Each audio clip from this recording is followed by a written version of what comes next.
Esto es Ecos Áulicos, diario de un director, donde el director conoce los aprendizajes previos de la escuela, vive el día a día dentro de ella y predice el futuro de la comunidad escolar.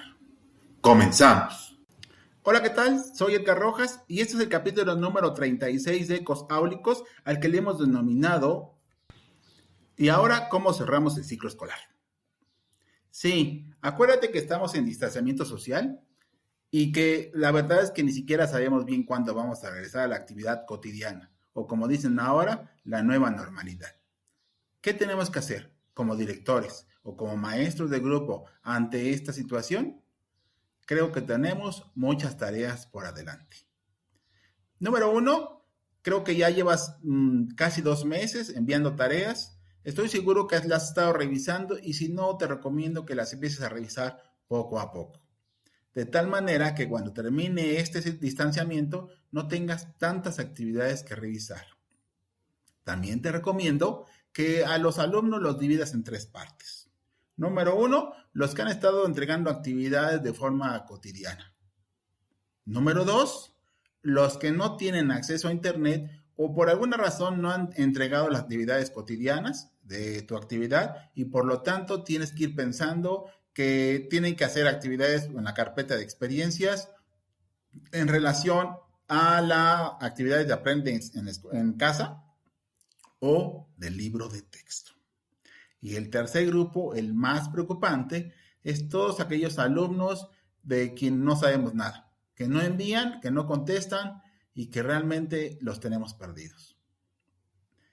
No sé, en tu escuela, las que yo he estado investigando, tienen un alto porcentaje de alumnos que no sabemos nada de ellos. Es por ello que una de las tareas principales de los directivos es precisamente entablar ese contacto con los padres de familia para poder animarlos a que hagan las actividades y facilitar la labor del maestro de grupo al finalizar este periodo de distanciamiento social. ¿Cómo lo podemos hacer? Bueno, algunas escuelas lo han hecho por medio de cascada, es decir, contactan a las vocales de las escuelas y la vocal tiene un grupo de WhatsApp o de algún otro medio en donde informa a las mamás o las localiza. Otro, un poquito más largo, pero también con mucha efectividad, es prácticamente llamar uno por uno de las casas de los menores, entablar contacto con los padres de familia e invitarlos a hacer estas actividades. En realidad ya estamos realmente presionados con los tiempos, pero todavía hay momento de hacer estas actividades. Lo preocupante es cuando llamas por teléfono, mandas un correo electrónico, mandas un WhatsApp o mandas un mensaje y no hay contacto. En las escuelas secundarias, donde hay un poco más de personal, se ha hecho apoyo de las compañeras secretarias, de trabajadores sociales, de orientadores, de los subdirectores académico y administrativo. El chiste es que no sea tanta gente la que haga estas llamadas, pero sobre todo lo que te quiero hacer énfasis es que no sean los maestros de grupo los que hacen este tipo de llamadas. Necesitas limitar mucho quiénes son los que van a hacer las llamadas y que sea solo uno el que haga las llamadas a esa persona. Es decir, que esa persona no hoy le llame el director, mañana le llame el trabajador social y pasado mañana le hable la vocal. Porque si no se hacen tantas llamadas y tanta teléfono descompuesto que podemos arriesgarnos a confusiones innecesarias. Entonces, si te estás apoyando, por ejemplo, de la secretaria de grupo o del subdirector académico, que sea el mismo el que entable contacto con esa mamá o con ese papá. Pero sobre todo, yo te recomiendo que evites, ahora sí que en secundaria, 9 llamadas. Imagínate 9 llamadas de maestros de grupo localizando al padre de familia, sería bastante incómodo. Pero sobre todo con esto de la salvaguarda de la información y la salvaguarda de los menores, evitar este tipo de constantes llamadas. Otra petición que le hice a mis escuelas es que las actividades sean acordes a la carga horaria, pero esto no quiere decir que hubiera 5 tareas de matemáticas porque son 5 horas, o que hubiera 6 tareas de ciencias a la semana porque son 6 horas.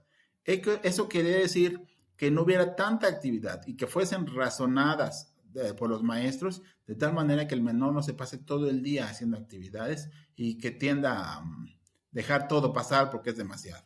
Más bien que fuesen actividades realistas en donde el menor puede hacerlas solo o con la ayuda mínima del tutor, del padre de familia.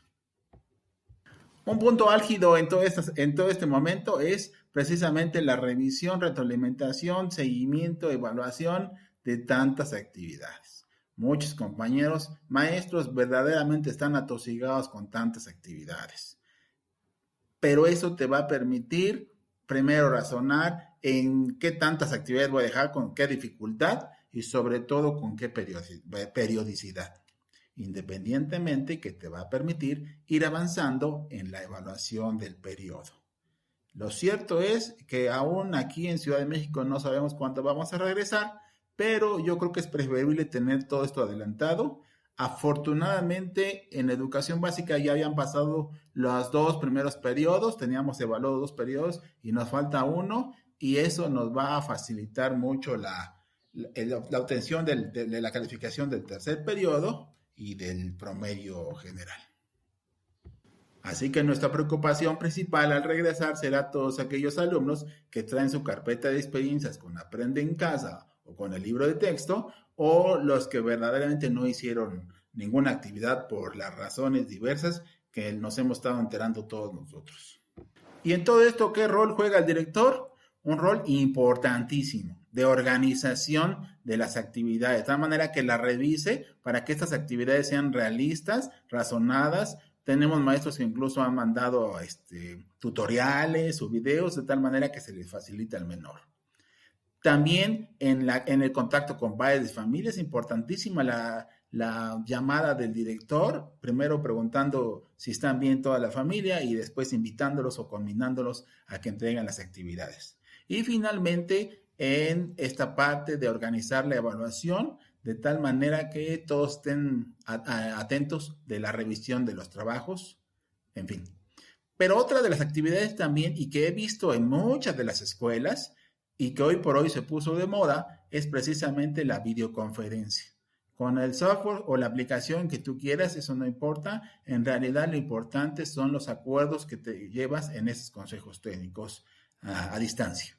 Muy importantes porque de ahí han salido actividades para organizarse de aquí al fin del ciclo escolar o de aquí al fin del distanciamiento social. Algo muy importante que tienes que revisar como directivo, ya sea que estés usando o que los maestros estén usando aplicaciones como el Facebook, o que estén utilizando el blog, o que estén utilizando alguna aplicación basada en Google o en otros softwares educativos.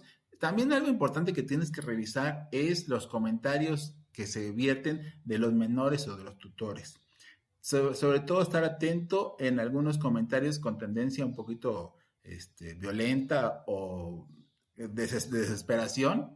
Entonces yo te sugiero que esos comentarios tú los atiendas personalmente y contestes de forma bastante idónea. Primero agradeciendo que te estén contactando y segundo invitándolos a hacer las actividades acordes a lo que está pidiendo el maestro, pasarle algunas explicaciones, en fin, pero sobre todo evitar recibir comentarios violentos o que los maestros en especial reciban comentarios violentos. La verdad es que estas semanas han sido complicadas para todos, pero yo creo que el maestro del grupo es el que está recibiendo más complicaciones, sobre todo que aquel maestro que está enviando tareas, está revisando actividades, está combinando a que la realicen, busca tutoriales, busca explicaciones o sube sus propios videos. En fin, parecería que este momento de distanciamiento social es más fácil la actividad docente y en realidad no. No quiere decir que sea difícil, simplemente es un cambio radical que ha implicado en muchos de los docentes utilizar mucho más tiempo de lo que utilizaban en clase, muchos más recursos tecnológicos, por supuesto, de los que utilizaban en clase y mucho más astucia y creatividad para poder apoyar a los menores a gran distancia. Así que escríbeme a ecosaulicos@gmail.com y cuéntame cómo te fue con esta revisión de actividades, con esta organización de actividades tú como directivo, y cuéntame cómo le vas a hacer. ¿Cómo le vas a hacer para terminar este ciclo escolar o este periodo de distanciamiento social de tal manera que seas lo más justo posible en tus actividades? y sobre todo lo más justo posible en las evaluaciones de tus alumnos. Así que luchar por la justicia y nos vemos la semana que viene. Y donde nos veamos, con un like nos saludamos. Esto fue Ecos Áulicos, diario de un director.